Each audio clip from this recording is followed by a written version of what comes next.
Imagine this for a moment. You've spent 3 days trapped inside because of non-stop rain.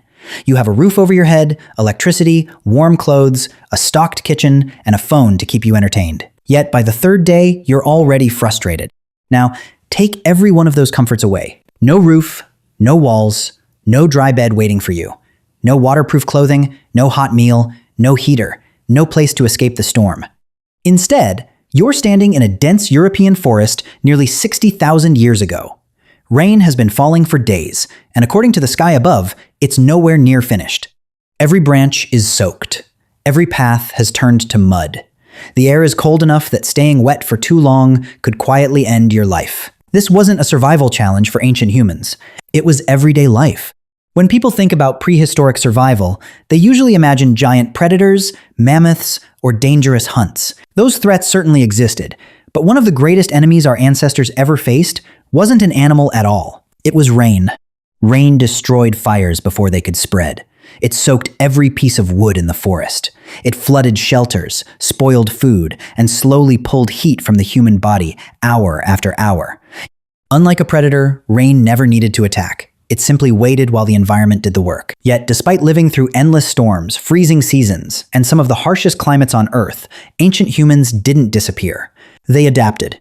They developed techniques so effective that entire generations survived conditions that would overwhelm many modern people within days. So how did they do it? The first answer might surprise you. It wasn't food.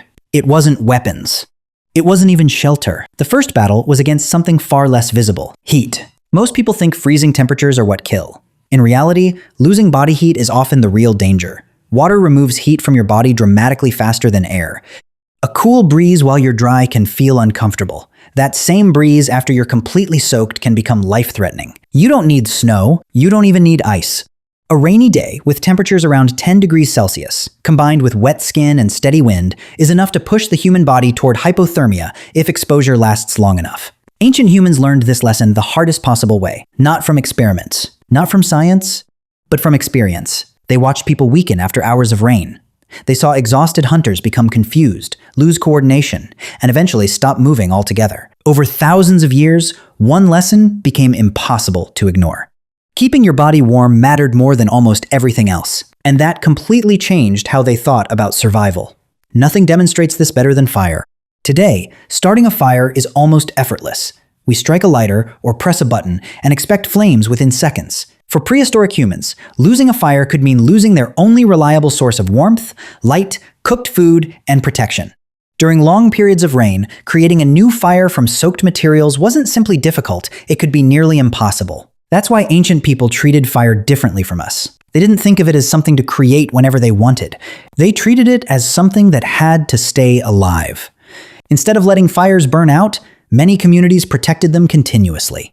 Hot embers could be wrapped inside slow-burning materials like dry fungus, bark, or specially selected plant fibers, allowing fire to travel from one campsite to another without starting from scratch. Archaeologists have discovered ancient hearths showing signs of long-term use, suggesting that some fires were maintained again and again, rather than repeatedly replaced. Keeping those flames alive wasn't just another chore. It was one of the group's most important responsibilities. While some members searched for food and others gathered resources, someone stayed behind to protect the fire from wind and rain, feeding it carefully and making sure it survived through the night. Because everyone understood one simple truth. When the rain refuses to stop, a living fire isn't just a convenience. It's the thin line separating another sunrise from a cold, silent night. But even the strongest fire can't survive without protection. And that forced ancient humans to master something just as important as fire itself: building shelters that could defeat the rain. A fire, no matter how carefully protected, has one major weakness. The moment heavy rain reaches it, your greatest survival tool can disappear in minutes. Ancient humans understood this long before they understood science. If they wanted fire to survive, they first had to protect it from the weather itself. Contrary to popular belief, most prehistoric people didn't spend their lives hiding inside caves. Caves are the places where archaeologists find the most evidence because stone preserves history far better than wood, leaves, and animal skins. But that doesn't mean caves were everyone's permanent home. In many regions, caves were rare, damp, occupied by predators, or simply too far from the places where food could be found. So, Ancient humans built their own shelters. And while these structures may have looked simple, the thinking behind them was surprisingly advanced. Instead of laying branches flat across a frame, they leaned them at steep angles, so rainwater would run off instead of collecting on top. Large leaves were layered one over another like roof tiles, allowing water to slide away before it could drip inside. It's the same principle used in modern roofing. The materials were primitive. The engineering wasn't. Every shelter was designed with one goal above all else: stay dry. Because a dry shelter meant dry wood. Dry wood meant fire. And fire meant survival. Over thousands of years, these shelters became increasingly sophisticated. Strong wooden frames resisted wind, while thick layers of branches, grass, bark, and animal hides helped trap warmth inside. Some Ice Age communities even built impressive circular homes using enormous animal bones as structural supports before covering them with hides and insulating materials. These weren't temporary hiding places. They were carefully planned living spaces built to survive harsh weather. That brings us to one of humanity's greatest inventions: animal hides. To most people today, the skin of a hunted animal is simply waste. To ancient humans, it was one of the most valuable resources they possessed. Fresh hides naturally resisted water better than woven plant fibers, but early humans discovered something even more important. With enough time and skill, those hides could be transformed into durable clothing and shelter materials that performed even better. They scraped away flesh, stretched the skin, treated it with animal fats, smoke, and other natural substances, then allowed it to dry under controlled conditions. The result was an early form of leather, flexible, long-lasting, and remarkably resistant to rain. This wasn't just craftsmanship. It was evidence of long-term planning. An animal hunted today could become clothing weeks later. That required patience, knowledge, and the ability to prepare for problems that hadn't happened yet. In many ways, staying dry helped shape human intelligence itself. But even the best shelter in the world is useless if you build it in the wrong place. Modern people usually react to weather after it arrives. Ancient humans couldn't afford that mistake. Their survival depended on noticing tiny changes in the environment hours before the storm appeared. The smell of moisture rising from dry soil, birds suddenly flying lower than usual, insects becoming unusually active, a subtle shift in the wind, dark clouds forming in distant valleys. To us, these details are easy to ignore. To them, they were warnings. Every sign provided valuable time to prepare. A group that recognized those signals early could gather dry wood, reinforce its shelter, move to safer ground, and secure food before the first drops began to fall. Weather wasn't unpredictable, it was readable. Another skill modern people rarely think about was choosing the right place to camp. A difference of only a few meters could determine whether a family stayed warm or spent the night soaked in freezing water. Low ground collected rainwater and trapped cold air. Small hills drained quickly. South-facing slopes received more sunlight and dried faster after storms. Dense tree canopies intercepted much of the rainfall before it ever reached the forest floor. Natural rock overhangs offered instant protection while saving hours of construction. Ancient groups remembered these locations year after year. The best campsites became known across generations, visited repeatedly because experience had already proven they were safe. This knowledge couldn't be found on a map. It existed in memory. Parents taught children. Experienced hunters guided younger members. Every generation inherited thousands of small lessons collected through centuries of observation. Perhaps that's the biggest difference between us and them. We rely on forecasts. They relied on understanding nature itself.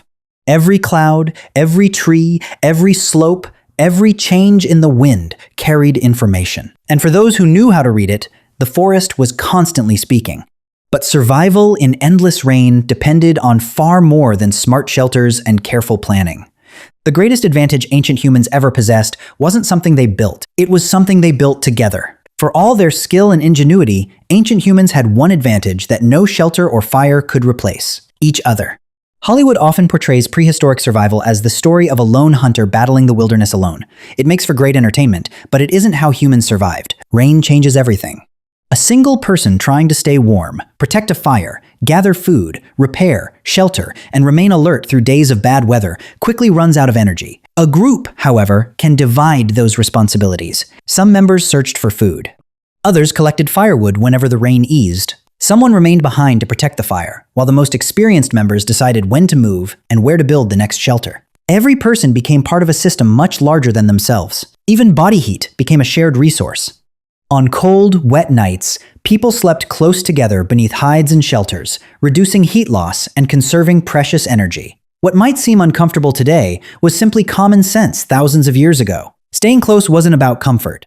It was about staying alive. Perhaps the most valuable people in these communities weren't always the strongest hunters. They were the elders. Older members carried something no one else possessed: experience. They remembered which valleys flooded first, which trees burned even after rain, where fresh water stayed clean, and which hills remained dry during the worst storms. That knowledge had been built over decades. It couldn't be replaced overnight. When an elder died, a group didn't simply lose another member. It lost years of survival knowledge that could protect future generations.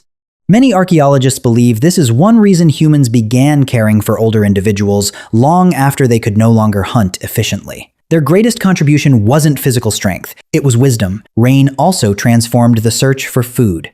Animals became harder to track. Trails disappeared beneath mud. Seeds and edible plants were often buried under wet ground, while keeping a cooking fire burning demanded constant effort. For a community without preparation, weeks of heavy rain could quickly become a crisis. So, ancient humans learned to think ahead. Long before storms arrived, they stored food whenever possible. Nuts, dried meat, smoked fish, and other preserved foods were hidden in cool, protected locations where moisture couldn't destroy them. This simple habit turned short-term success into long-term survival. But they also understood something equally important. Rain didn't only take food away. Sometimes it created new opportunities. Heavy rainfall brought fish into flooded waterways.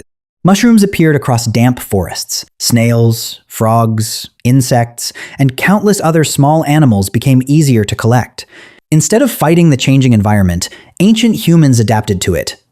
Their diet changed with the seasons because survival depended on flexibility. This ability to adjust may have been one of humanity's greatest strengths. Unlike many animals that relied on a narrow range of food, humans learned to eat whatever the landscape could provide. That flexibility helped our ancestors spread across deserts, forests, mountains, frozen plains, and tropical rainforests long before modern technology existed. And perhaps that's the greatest lesson hidden inside this story. Ancient humans didn't conquer nature.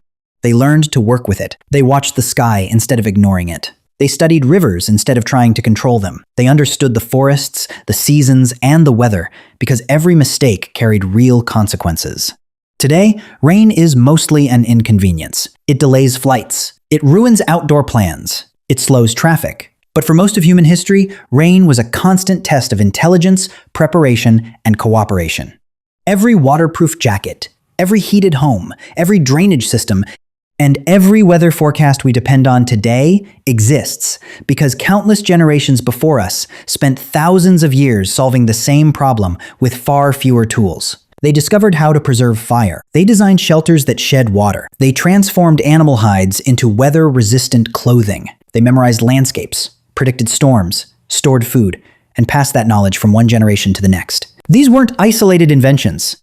Together, they formed an entire survival system, a system refined over tens of thousands of years. Looking back, it's easy to call ancient humans primitive, but the evidence tells a very different story. Without machines, without electricity, without maps, without modern science, they mastered some of the harshest environments on Earth using observation, patience, cooperation, and an extraordinary ability to learn from experience. The next time you're caught in a rainstorm, remember this. Somewhere deep in your history, people faced the same rain with nothing but a small fire, a carefully built shelter, and the knowledge passed down by those who came before them. And against every expectation, they survived, not because nature was kind, but because humans became remarkably good at understanding it. That may be the greatest survival tool our species has ever developed.